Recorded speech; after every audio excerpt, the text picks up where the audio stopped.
लाहौर चिड़ियाघर में 114 इकसाम की जंगली हयात कुदरती फिजा से हटकर रह रही हैं। मसनूई माहौल में इन्हें इलाज मुआवजे की बेहतर सहूलियात देने के लिए यहाँ 2 ख्वातीन वेटनेरियंस काम कर रही हैं। Parents were not in that much favour, तो वो पहले 1 साल डिग्री की माइक्रोबायोलॉजी में एडमिशन लिया, उसके बाद साल बाद ऑटोमेटिकली जो है ना मैंने फ़ीस इधर जमा करा के घर इन्फॉर्म किया, जी मेरा इंटरेस्ट ये था, हो गया।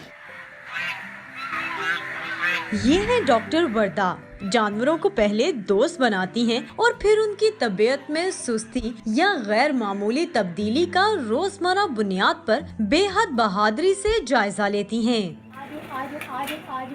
डॉक्टर मदीहा प्राइस की अदायगी में डरती हैं, ना ही कतराती हैं और जानवरों की मुश्किल हल करने का जज्बा रखती हैं। एक तो स्टॉक पोजीशन हम लोगों को मेंटेन करनी होती है, दूसरा मेडिसिन रिकॉर्ड हम लोगों को मेंटेन करना होता है और थर्ड जो है हम लोगों को यहाँ पे रूटीन चेकअप करने होते हैं। हरीपुर से ताल्लुक रखने वाली डॉक्टर वर्दा और पाक पतन की डॉक्टर मदीहा इस सफर में अकेली नहीं, बल्कि उनका साथ दे रही हैं university of animal and veterinary sciences की तालिबात।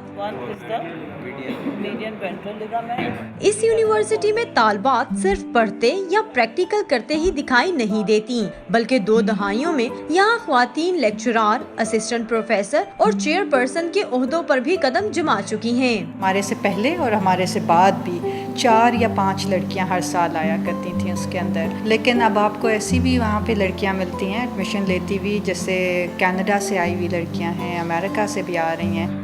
इसी यूनिवर्सिटी में पेट क्लिनिक भी 24 घंटे अपनी खिदमात अंजाम दे रहा है, जहां इलाज करने वाली भी खातून डॉक्टर्स ही हैं।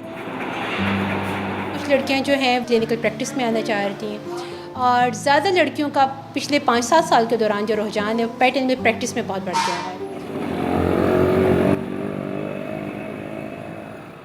सरकारी ओहदों के बाद इस शोबे में ज्यादातर आसामियां जानवरों के देही मराकज़ सेहत या निजी फार्म हाउसेज में ही खुलती हैं, जहां लड़कियों का जाना मुश्किल तस्वुर किया जाता है। तभी यूनिवर्सिटी सतह पर हर डिपार्टमेंट में सिर्फ 10 ख्वातीन को कोटा सिस्टम के तहत ही दाखिला मिलता है।